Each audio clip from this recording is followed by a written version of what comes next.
کچھ لوگ سمجھتے ہیں کہ یہ بے پردگی یہ ترقی ہے، یہ ماڈرنزم ہے۔ ایسا نہیں ہے، یہ جہالت تھی۔ کعبۃ اللہ کا طواف برہنہ کیا جاتا تھا، تو برہنگی یہ جدت نہیں ہے، یہ قدامت ہے، یہ ترقی نہیں ہے، یہ جہالت ہے۔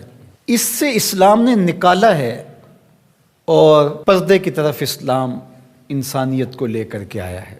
کان رسول اللہ صلی اللہ علیہ وآلہ وسلم اشد حیاء من اظراف خدرہا، کمواری لڑکی پردے میں لپٹی ہوئی جس طرح حیادار ہوتی ہے، حضور اس سے بھی زیادہ حیادار تھے۔ تو یہ ہمارا دین ہے، لیکن مغرب اور لادینی قوتیں جانتی ہیں کہ پردہ اسلام کا شعار ہے، اور انہوں نے پہلے اس کو کمزور اس طرح کیا جس طرح ایک رواج کسی نے کہا، بعض بڑے بڑے چینلز کے اوپر بیٹھ کے نام نہاد مفکرین کہتے ہیں یہ عرب کلچر تھا۔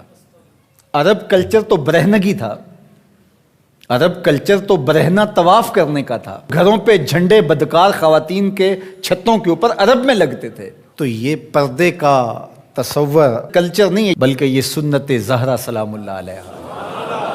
اللہ کے محبوب نے فرمایا ہر دین کی کوئی الگ شناخت ہوتی ہے، الگ پہچان ہوتی ہے، ہر دین کا ایک الگ نشان ہوتا ہے۔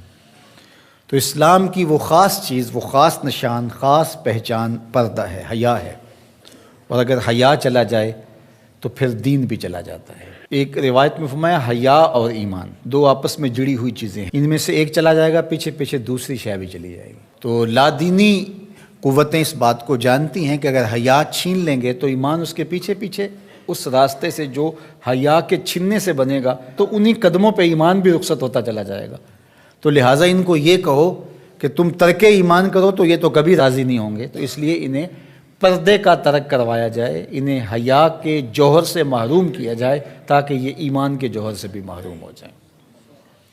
تو پھر انہوں نے کئی رنگ تراشے، کبھی کہا کہ نظر کا پردہ ہے، کبھی کہا کہ پردہ تو انسان کے دل میں ہوتا ہے۔ تو مجھے بتاؤ آج کا شخص جو شہوتوں سے لتھڑا ہوا ہے، جہاں شہوات کی گندی ہوائیں چل رہی ہیں، اس ماحول کے اندر اگر کوئی یہ بات کہے تو کتنی عجیب ہے، جس ماحول میں تقدس کی باد صبا چلتی تھی اور وحی اترتی تھی، اور جبریل کو وحی لے کر کے آتے صحابہ نے دیکھا تھا، اور قرآن اترتا تھا، اور قرآن پڑھانے والے سکھانے والے خود صاحب قرآن تھے، وہ صحابہ ان کو جب پردے کا حکم دیا گیا اور ان کو نظر نیچی رکھنے کا حکم دیا گیا تو میں اور آپ کون ہوتے ہیں؟